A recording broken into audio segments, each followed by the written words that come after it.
दोस्तों यदि आपने इस वीडियो का पार्ट 1 नहीं देखा है तो पहले देख लीजिए, क्योंकि ऐसे ये वीडियो आपके समझ में नहीं आएगी। लिंक डिस्क्रिप्शन में जाके चेक कर लीजिए।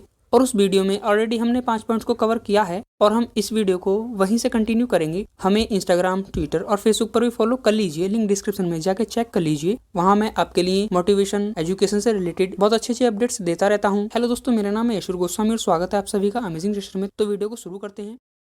दोस्तों हमारा 6वां पॉइंट है speed reading and out loud. इसका मतलब है पढ़ने की गति को तेज करना। दोस्तों जब कभी हम अपने मन में पढ़ते हैं, यानी जब हम बिना बोले अपने माइंड के थ्रू पढ़ते हैं, चाहे वो स्कूल या कॉलेज हो, तो वो बात हमें याद नहीं रहती है और हम भूल जाते हैं। यहीं से हमारी मेमोरी पावर डाउन यानी वीक होने लगती है। इसका सॉल्यूशन यही है कि जब भी हम अकेले हों या अपने कमरे में हों तो हम उस बुक को स्पीड के साथ रीड करें, यानी थोड़ा लाउडली पढ़ें। ऐसा नहीं है कि आप कमरे में बहुत तेजी से चिल्ला कर पढ़ें। जब भी आप रीड करें तो आपकी आवाज आपके कानों तक सही से पहुंचनी चाहिए, जिससे आपकी ब्रेन की सेल्स उस वॉइस के थ्रू आपका रीड किया हुआ अच्छे से याद रख सकें। आप समझ गए होंगे। तो बढ़ते हैं हम अपने अगले पॉइंट की तरफ। दोस्तों हमारा 7वां पॉइंट है मेक टाइम फॉर मेडिटेशन।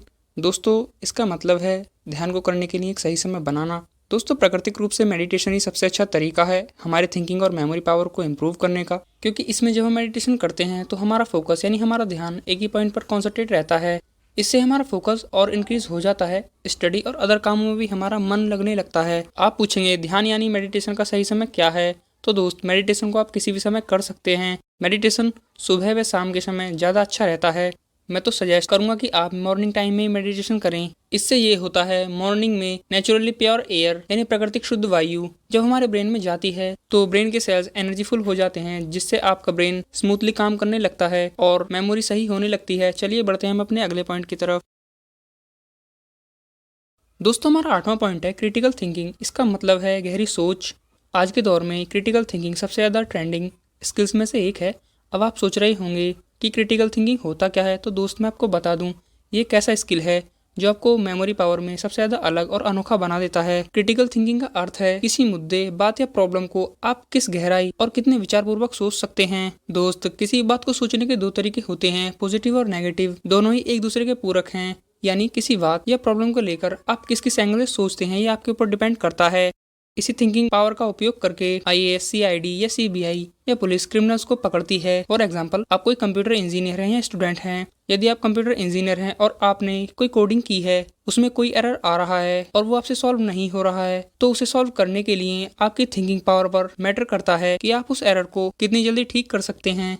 और यदि आप कोई स्टूडेंट हैं, आप चाहें 10th, 11th, 12th या फिर अदर प्रिपरेशन या स्टडी कर रहे हैं और आपका फेवरेट सब्जेक्ट चाहे कोई भी हो, मैं एग्जाम्पल में मैथ ले लेता हूँ, और आप एग्जाम में या स्कूल में कोई मैथ का क्वेश्चन सॉल्व कर रहे हैं, उसका आंसर गलत आ रहा है, तो ये आपकी क्रिटिकल थिंकिंग पर मैटर करता है। आप उसको कितनी जल्दी सॉल्व करते हैं या कर सकते हैं, वो भी राइट आंसर के साथ। और ये सब कंपटीशन के एग्जाम में भी होता है। आई होप आप समझ गए होंगे। चलिए बढ़ते हैं अपने अगले पॉइंट की तरफ।